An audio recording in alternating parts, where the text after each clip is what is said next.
The voice of that question echoes across a dead world, a question whispered not by philosophers but by soldiers who have seen too much. The wind carries it over blackened soil and shattered ruins, where the bones of 1,000 wars rest beneath layers of ash. In the far future, there is no peace, no forgiveness, no end. Only war, eternal and hungry. The planet once had a name.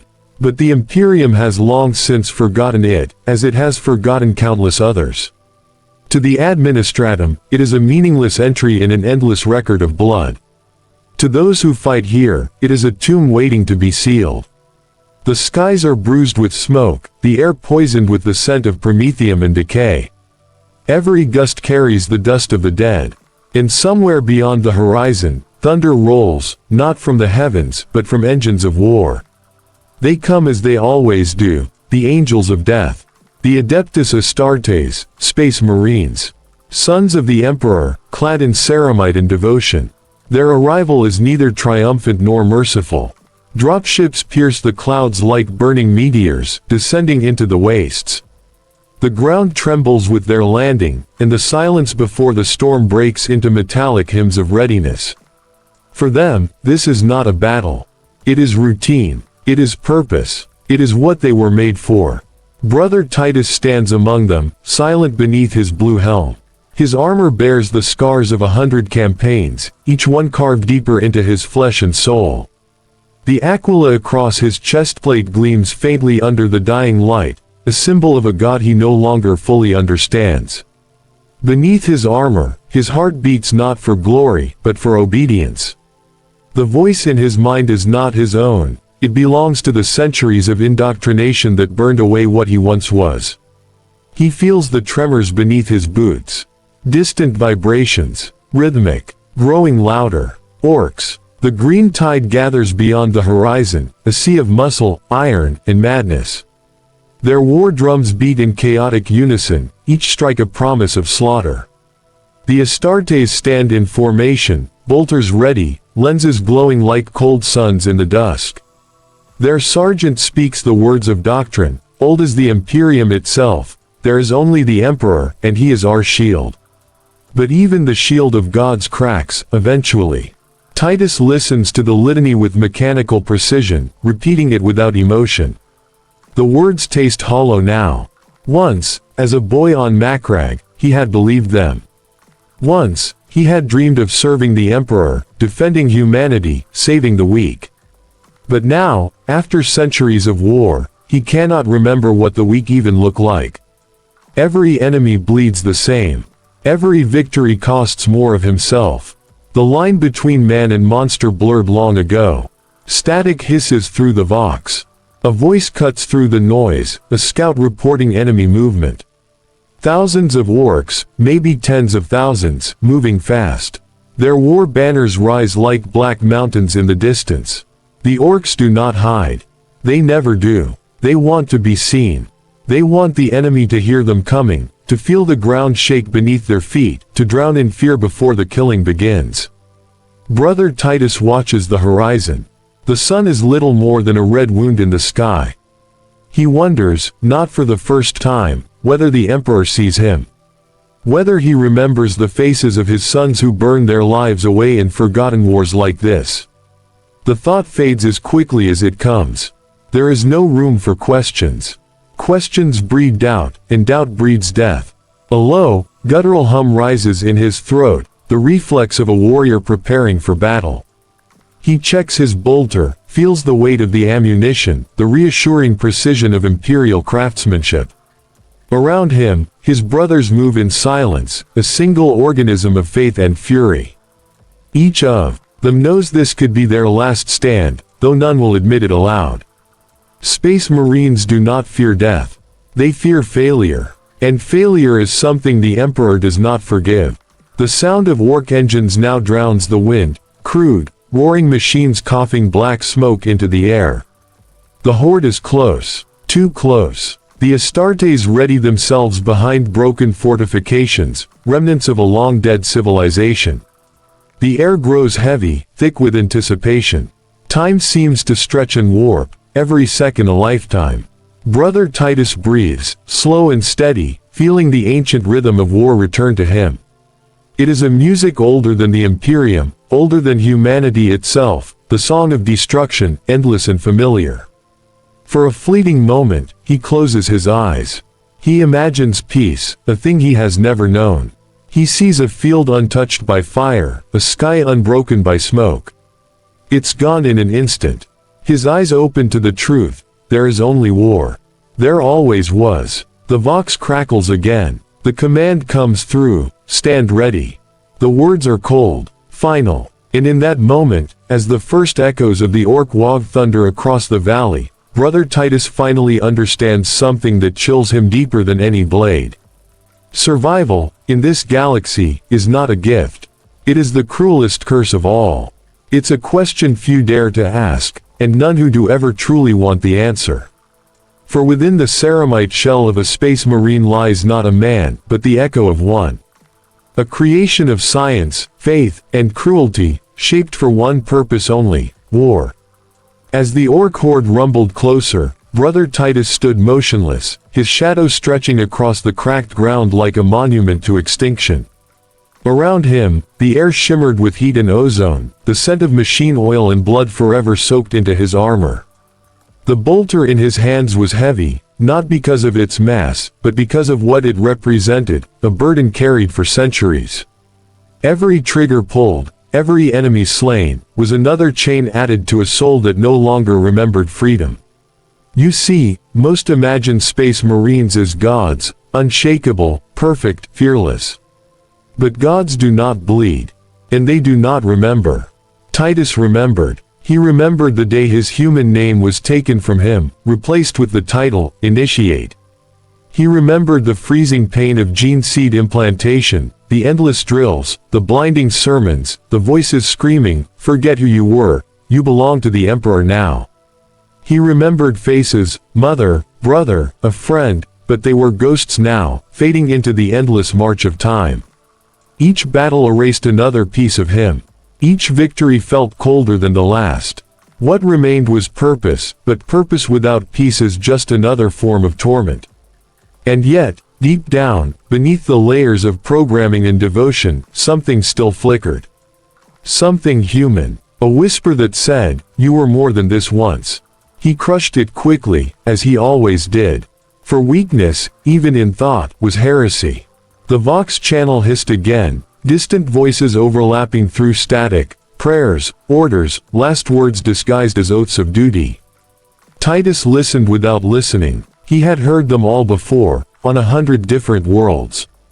The names changed, the planets changed, the enemies changed, but the cycle never did. Deploy, fight, burn, repeat. The machine in him accepted it. The man in him suffered it.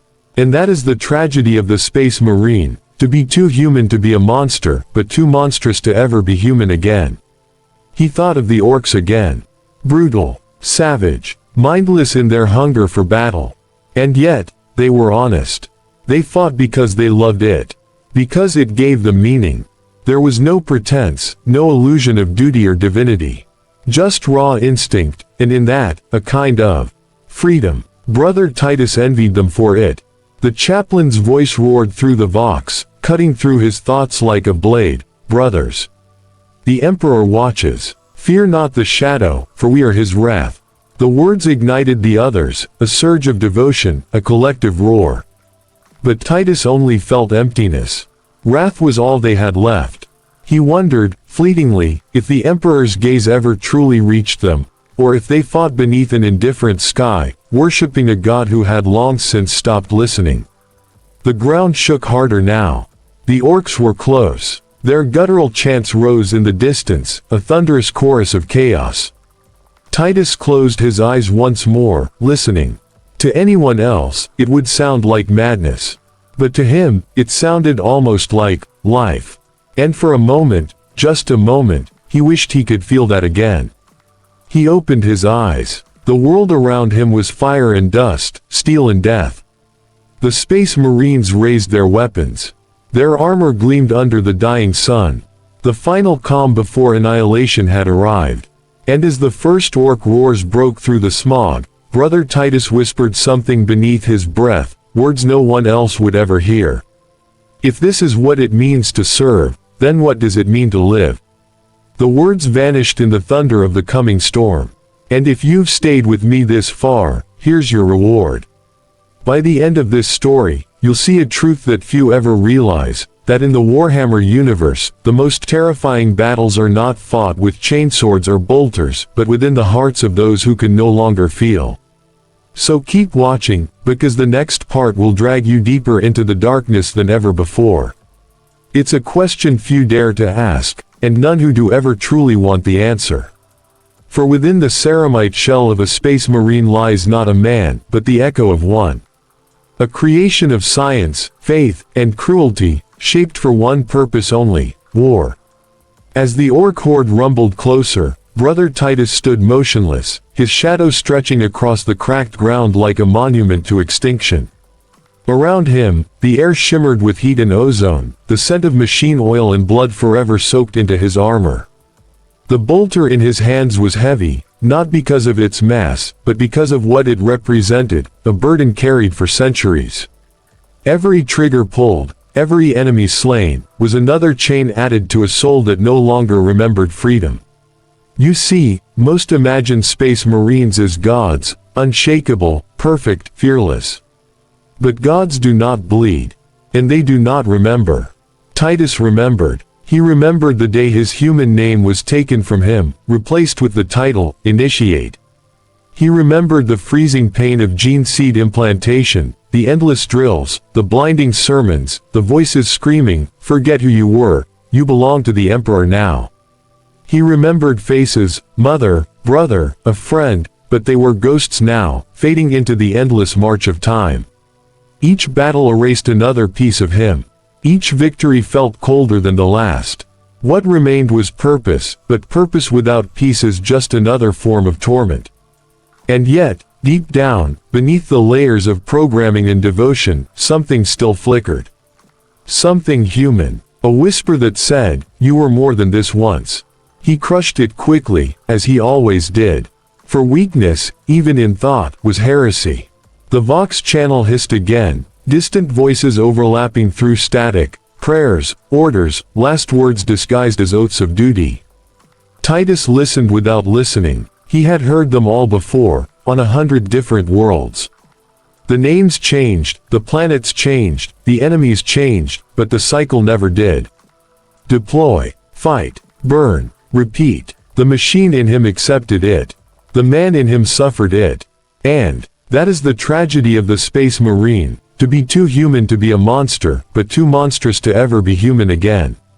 He thought of the orcs again. Brutal, savage, mindless in their hunger for battle. And yet, they were honest. They fought because they loved it. Because it gave them meaning. There was no pretense, no illusion of duty or divinity. Just raw instinct, and in that, a kind of freedom. Brother Titus envied them for it. The chaplain's voice roared through the Vox, cutting through his thoughts like a blade. Brothers, the Emperor watches. Fear not the shadow, for we are his wrath. The words ignited the others, a surge of devotion, a collective roar. But Titus only felt emptiness. Wrath was all they had left. He wondered, fleetingly, if the Emperor's gaze ever truly reached them, or if they fought beneath an indifferent sky, worshipping a god who had long since stopped listening. The ground shook harder now. The orcs were close. Their guttural chants rose in the distance, a thunderous chorus of chaos. Titus closed his eyes once more, listening. To anyone else, it would sound like madness. But to him, it sounded almost like life. And for a moment, just a moment, he wished he could feel that again. He opened his eyes. The world around him was fire and dust, steel and death. The Space Marines raised their weapons. Their armor gleamed under the dying sun. The final calm before annihilation had arrived.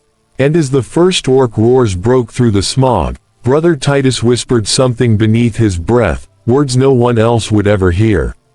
If this is what it means to serve, then what does it mean to live? The words vanished in the thunder of the coming storm. And if you've stayed with me this far, here's your reward. By the end of this story, you'll see a truth that few ever realize, that in the Warhammer universe, the most terrifying battles are not fought with chainswords or bolters, but within the hearts of those who can no longer feel.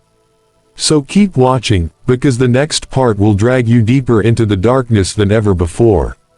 The question cuts through the thunder of gunfire like a whisper lost in a storm. And yet, it lingers, crawling into the cracks of the mind, demanding an answer no warrior truly wants to give. Courage, in the grim darkness of the 41st millennium, is not the absence of fear. It is the acceptance that you will die, and fighting anyway. The orcs hit the Astartes, line like an avalanche of green steel and rage. The first impact is cataclysmic, a collision of worlds, of ideologies, of sheer will. Bolters roar, chainswords scream, and the ground becomes a living, bleeding thing beneath them. Brother Titus braces himself as a massive orc knob slams into him, its rusted axe cleaving a crater into the earth where he had stood a second before. The stench of oil, sweat, and blood is suffocating.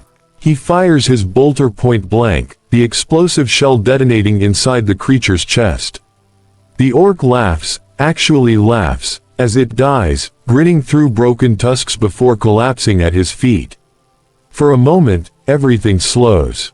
The world narrows into fragments, muzzle flashes, roars, screams, prayers, and static. The air itself seems to vibrate under the pressure of so much death. Titus moves through it like a ghost wrapped in armor, his mind detached from the slaughter his hands create. He has done this so many times that it no longer feels like killing, only continuation. Another cycle, another world, another orc. But today, something feels different. Each shot echoes louder. Each heartbeat feels heavier. He can feel the weight of the years pressing down on him. Centuries of battles fought for names and causes he can no longer recall. Each victory has chipped away a part of him, and now, standing amidst this maelstrom of madness, he wonders how much of himself is left. An orc roars beside him, lunging forward with a crude blade forged from scavenged metal. Titus catches the swing mid-air, his armored gauntlet seizing the orc's wrist. With one clean movement, he snaps it, the bone crunching like dry wood. The orc howls in rage, not pain, still fighting, still biting, still laughing. Titus slams his helmet into the beast's skull, caving it in. The laughter stops, but there are always more. All around him, his brothers are locked in similar duels, titans against monsters, gods against beasts. Brother Acastus falls, his body torn apart by a crude cannon blast. Brother Laraeus burns beneath the flames of an orc warbike before detonating his plasma weapon in one final act of defiance. Their deaths are silent in the Vox. No mourning, no pause, only the endless rhythm of war. The orcs fight with no formation, no strategy, and yet there is something terrifyingly effective about their chaos. Their brutality is pure, honest. They know nothing of fear, nothing of hesitation. To them, death is not an end but a celebration. Every fallen orc is another roar to their gods, another spark in the eternal fire of their bloodlust. And as Titus watches their fury, he feels something strange rise within him. Not hatred, not disgust, but understanding. They fight without reason because they are the reason. They exist to destroy. And maybe, in some dark corner of the Emperor's vast design, so do the Space Marines. A shell detonates nearby, hurling Titus backward. His armor groans under the impact as he crashes into the dirt. His visor flickers. The world becomes static and smoke. He drags himself upright, ignoring the pain that pulses through his body. Pain means nothing. Pain is just another companion in this endless existence. The Vox erupts with broken voices, fragments of orders and screams. Flank collapsing, heavy armor inbound. For the Emperor, he staggers forward, firing into the fog.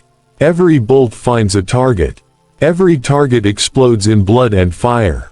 But the horde keeps coming. A green wall of insanity, roaring and laughing and dying and returning. Then, a sound different from the others. Deeper, heavier, a voice like a landslide made of iron. Through the smoke, a shadow moves, enormous, hunched, armored in metal plates scavenged from tanks and drop pods. A warhorn bellows. The orcs cheer. The war boss has entered the field. Titus sees the beast's outline, tusks like daggers, eyes like molten gold. Its roar shakes the earth itself. Every orc within earshot grows louder, more frenzied. Their god has arrived in flesh and fury. Titus steadies his breath. The Emperor's name slips from his lips in a whisper, not a prayer, but a reminder. He is not ready to face the warboss yet. Not now. Not while his brothers still fall and the sky burns red with ash. But deep inside, he knows their fates are now bound. Because in every war, there comes a moment when fate stops being random and starts becoming personal. Titus grips his bolter tighter. His armor hums, his heart steady. Around him, the field is littered with bodies, green and blue, flesh and metal. The screams blend into one terrible harmony. The first contact has been made, and there will be no mercy. That question clawed at the edges of Brother Titus's mind as the battlefield convulsed beneath the warboss's arrival. Even amid the thunder of bolters, the roars of dying men, and the metallic shriek of war engines, his presence was unmistakable. It was not merely seen, it was felt. The orcs around him moved differently now, as if tethered by an invisible force, their chaos given direction by something far worse, purpose. Their mindless bloodlust had found a master. The war boss, Grimscrag Ironjaw, emerged through the haze like an ancient god forged from rust and slaughter. His armor was a patchwork of looted wreckage, imperial plates torn from fallen tanks, orc glyphs painted in blood and oil. His jaw, true to his name, was a slab of iron bolted into living flesh, every word he spoke grinding through the metal like thunder through a canyon. He carried a crude axe the size of a man, its edge glowing with energy stolen from broken tech. Each step he took left dents in the earth, the ground itself shuddering beneath his mass. The orcs roared his name, WAAAGH. Grimscrag, Grimscrag, until the sound became an earthquake of devotion. And there, among that madness, Brother Titus watched. He had fought war bosses before, cunning beasts, all brawn and bloodlust. But there was something different about this one. There was calculation behind those burning eyes. Intelligence. Malice sharpened by experience. Hours passed. Then, through the veil of smoke, came movement. Servitors. Drones. The slow, mechanical march of Imperial recovery teams. They moved among the fallen without ceremony, tagging, sorting, identifying. The dead had no names here, only designations. Only data. When they found Brother Titus, they paused. His armor's sensors still flickered faintly, a heartbeat trapped in the machine.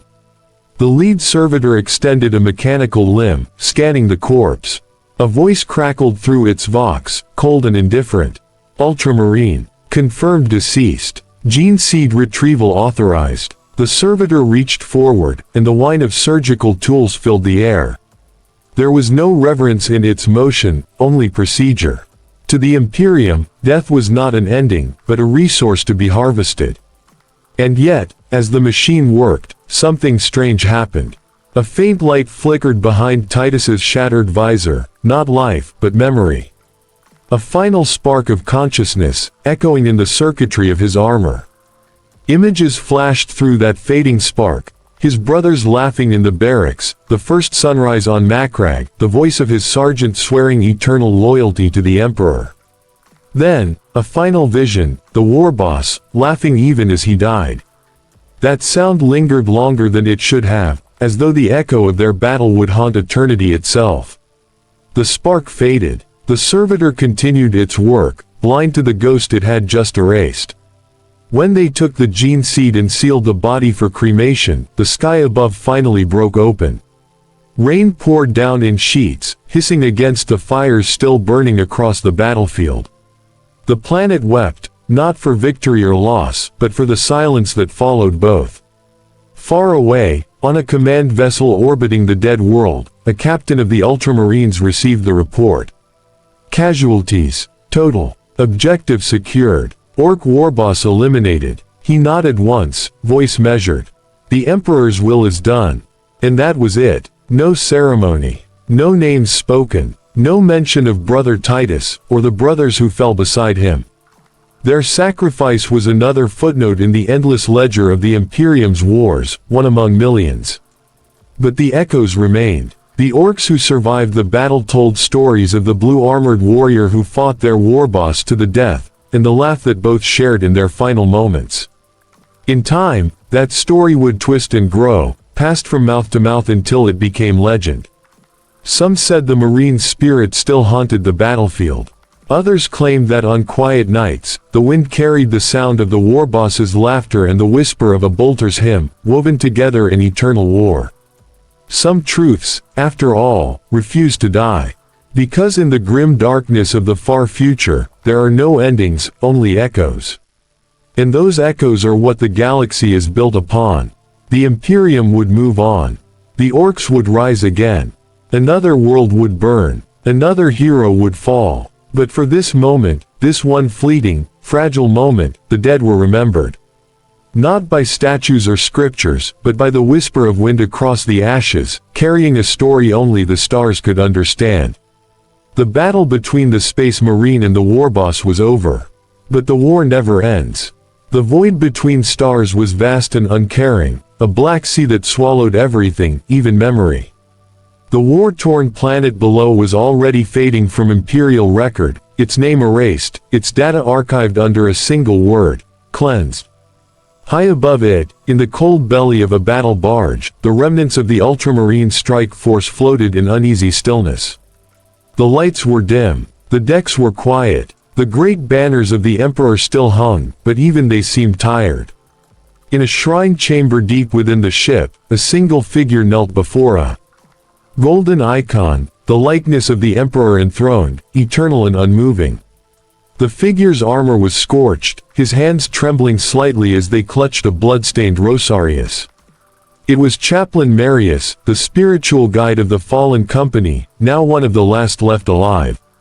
He prayed, as he always had. But this time, the words came slower. O Lord of humanity, you who shaped us in your image, you who forged us for war and faith alike, tell me, what is the meaning of their sacrifice? Silence. The candles flickered. The air hummed faintly with the sound of the ship's reactors. But no divine whisper came. No warmth. No sign. Marius bowed his head lower, his voice cracking for the first time in decades. They gave everything. Every breath. Every drop of blood. They fought until the last man. Was it enough? Still, silence. He raised his eyes to the golden visage, and for a moment, the hollowness in that sculpted expression felt unbearable. It wasn't malice. It wasn't neglect. It was simply nothing. Because the Emperor did not speak. He couldn't. His light, the light that burned through the galaxy, guiding ships through the warp and giving humanity hope, was nothing more than the fading pulse of a dying god chained to a throne of machines. The Imperium worshipped his silence as if it were wisdom, his decay as if it were divinity. And so they fought, and died, and prayed. Marius's voice grew softer, his faith unraveling thread by thread. If you still hear us, my lord, send us a sign. A whisper, a shadow, anything. Nothing came. He thought of Brother Titus, of the reports describing his final stand. A hero's death, they called it. But what good was heroism in a galaxy that devoured heroes like fuel? Marius clenched his fists. If this is your will, then why does it feel like abandonment? He rose, slowly, the weight of centuries pressing on his shoulders. His reflection in the gilded armor looked almost foreign, a relic of a faith that once felt unbreakable. The chaplain turned away from the shrine. Behind him, the Emperor's image remained, serene, golden, unchanging. But for the first time, Marius wondered if that serenity was not divinity, but indifference. He walked to the viewport. The stars stared back, endless and cold. Somewhere out there, another battle was already beginning. Another company of Space Marines would soon be deployed to another nameless world. The cycle would continue, faith feeding war, war feeding faith. And the Emperor's silence would endure. Because silence is the only constant left in the Imperium of Man. The thought should have filled him with despair. Instead, Marius felt a strange calm. Perhaps that was the true nature of belief, not certainty, not hope, but endurance. To keep praying, even when the heavens refused to answer. He whispered into the void, not expecting a reply. "Watch over them, Father. Even if you cannot speak, please, just watch." Far below, the dead world slept beneath its blanket of ash. The wind howled across the battlefield where Titus had fallen. The banner still stood, flapping weakly in the storm, a defiance that even death could not erase. And in that whispering wind, if one listened long enough, there came the faintest echo, a sound like two warriors laughing together across eternity. It was not a miracle. It was not salvation. It was simply remembrance. And sometimes, in the grim darkness of the far future, remembrance is all that's left. There are worlds across the Imperium that no longer bear names, only numbers. Planets reduced to ash, their skies forever scarred by fire. To the bureaucrats on Terra, they are data points. To the soldiers who fought there, they are ghosts. The world where Brother Titus fell became one of them. Its coordinates remained in the Imperial archives, but its story vanished into the endless noise of war reports and casualty logs. Within a century, it would be forgotten completely, swallowed by the sheer weight of history. And yet, in the void, nothing is ever truly lost. The warp remembers. Somewhere beyond time, beyond reason, the echoes of that battle still ripple through the Immortarium. The laughter of the war boss. The roar of the space marine. The clash of blade and axe. Every scream, every prayer, every dying breath, all of it feeding the endless hunger of the gods that watch from the shadows. War in the 41st millennium is not a choice. It is existence. It is the heartbeat of reality itself. And so it repeats. On another world, decades, centuries, maybe millennia later, the same pattern unfolds. The same banners. The same screams. Different names, different faces, but the same story written in blood. A space marine kneels before battle, whispering a prayer to a silent god. Across the field, an orc warboss roars in delight at the coming slaughter. Two forces, destined to collide. The universe holds its breath. And again, it happens, the charge, the clash, the storm of gunfire and steel. Another hero rises. Another warboss falls. Another legend is born, destined to be forgotten. The cycle continues, feeding itself endlessly. The Imperium calls it duty. The orcs call it fun. The gods of the warp call it sustenance. But in truth, it is none of those things. It is simply the nature of a galaxy that has forgotten how to do anything else. And through it all, the Emperor remains silent, the unmoving God King, sustained by the sacrifice of billions, his light flickering yet eternal. The prayers of the faithful reach him every second of every day, each one pleading for purpose, mercy, meaning. But there is no reply. Because in the grim darkness of the far future, the universe is not guided by justice or fate, only by inertia. And yet, amidst the horror, something persists. The memory of men like Titus, warriors who fought without promise of victory. Who stood against oblivion not because they believed they could win, but because they refused to surrender. Their names may be lost, but their defiance endures in the marrow of the Imperium's soul. Every Marine who takes up a bolter, every guardsman who stands his ground, carries that same defiance. It is what keeps humanity alive when reason says it should have died eons ago. And somewhere deep in that unyielding will to fight, to exist, there lies something that even the gods envy, persistence. Because while the orcs laugh, and the warp hungers, and the Emperor decays upon his throne, humanity endures. Broken, blind, and bloodied, but alive. Perhaps that is the truest victory there is. The world turns. The fires burn. The banners rise and fall. And once again, a soldier looks to the sky, whispers a prayer into the silence, and prepares to die for a cause he will never understand. Thus the cycle continues. Thus the galaxy endures. Thus the Emperor's dream limps on, one battle at a time. The story of Brother Titus fades into myth, then into rumor, then into dust, until one day, another warrior stands where he once fell, and feels something stir in his soul. A whisper, a memory, a spark of courage that was never truly gone.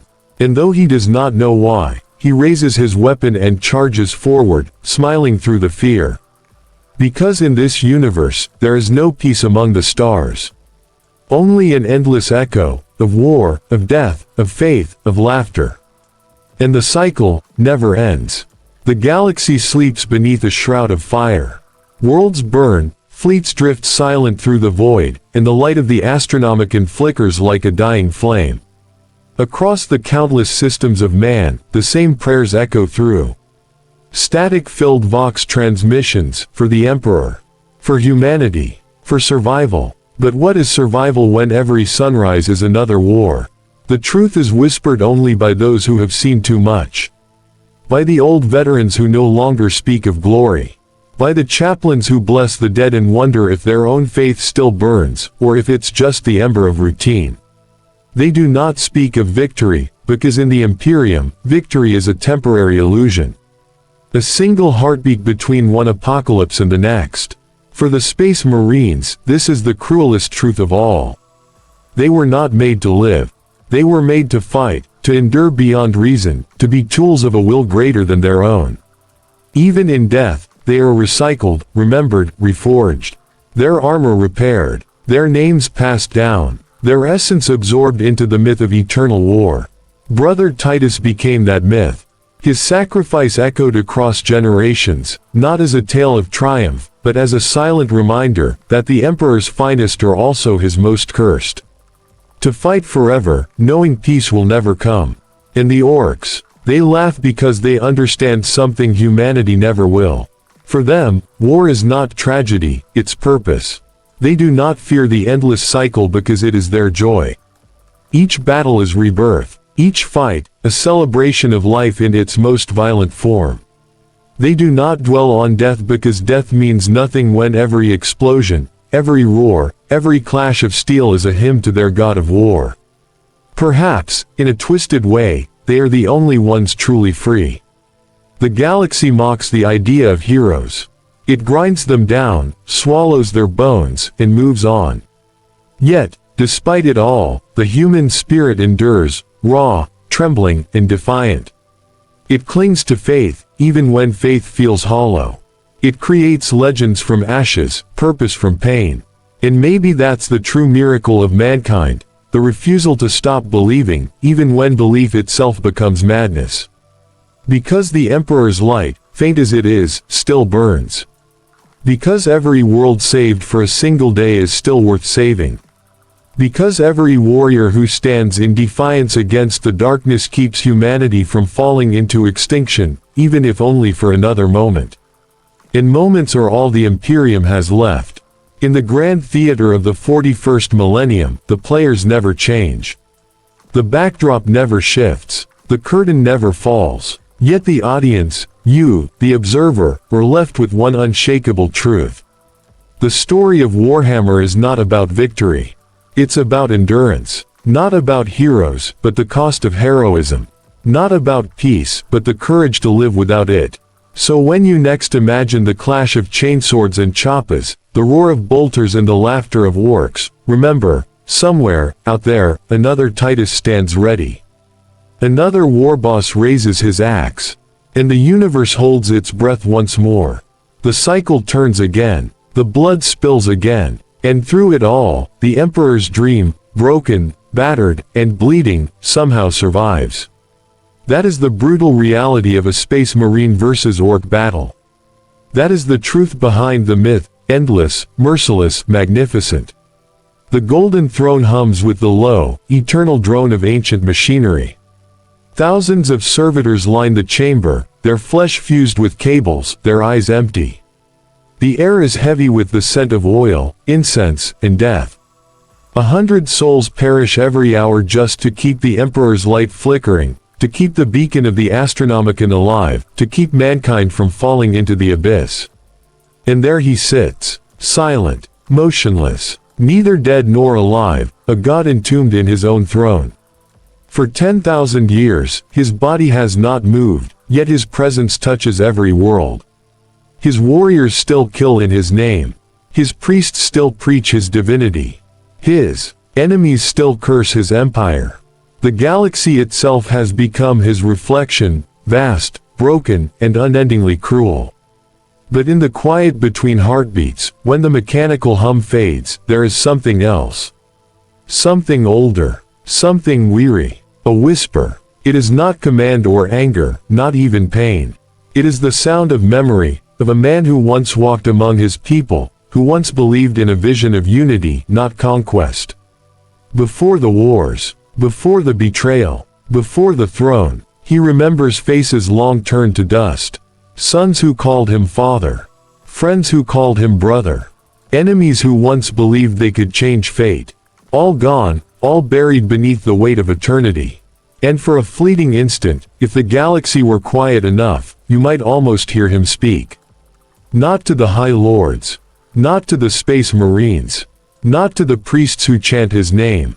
But to the lost, the forgotten, the countless souls who fight and die in his shadow. He would not tell them of victory. He would not promise salvation. He would simply whisper, endure. Because that is all humanity can do. Endure the pain. Endure the loss. Endure the endless war. For in endurance, there is meaning. In defiance, there is faith. And in faith, there is still the faintest flicker of hope, the same spark that once ignited the stars. Outside, the universe rages. Ork warbands clash with imperial crusades. Chaos fleets devour entire sectors. Tyranids darken the void with their endless hunger. And still, the Imperium stands. Fractured, bleeding, but unbroken.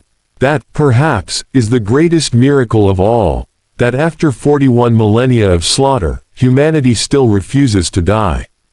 The Emperor's eyes remain closed, his lips unmoving. Yet somehow, his silence speaks louder than any sermon.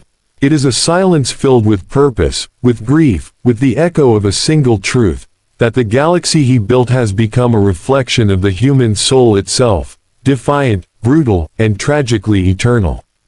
And so, the light of the Astronomicon flickers once more, cutting through the warp like a dying candle in a storm, fragile, but still burning. Somewhere, on a battlefield far from Terra, a space marine raises his weapon against an orc. Somewhere else, a child prays beneath a crumbling shrine. And above them all, the Emperor listens, unseeing, unfeeling, but still watching. His dream continues. His silence endures. And the war never ends. In the eternal black of space, light travels endlessly, carrying with it the memories of all that has ever been. The death of worlds, the birth of empires, the fall of kings, each photon, a silent witness to the agony and beauty of existence. And somewhere, in that ocean of starlight, echoes the story of a single battle, long ended, long forgotten. A clash between humanity's finest and the galaxy's most savage children. The roar of orcs, the defiant cry of space marines, the thunder of bolters and the song of blades. It was one battle among millions. One spark in an inferno that never dies. Yet somehow, that spark endures, drifting forever through time. Because in a universe ruled by chaos and blood, nothing truly ends. Every war bleeds into the next. Every death feeds a new birth. Every scream becomes an echo that ripples across eternity. Listen closely, and you can almost hear it. A marine's final vow. An orc's final laugh. The whispered prayer of a dying world. They merge into one sound, the heartbeat of the galaxy itself. Slow, relentless, eternal. The universe does not care who wins. It does not mourn the dead or celebrate the living. It only moves forward, consuming and creating, destroying and rebuilding, forever caught in its own rhythm of violence and rebirth.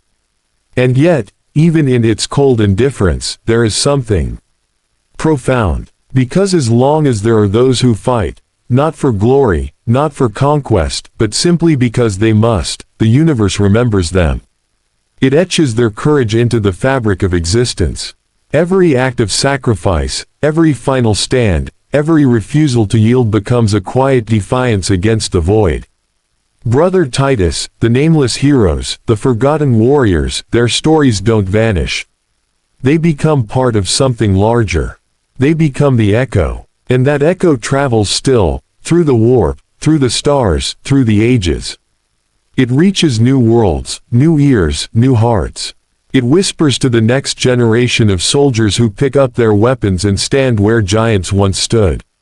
Do not falter. Do not yield. Do not forget. That is how legends truly live, not through monuments or songs, but through the will of those who continue to fight, long after their names are dust. The Imperium will rise and fall 1,000 times.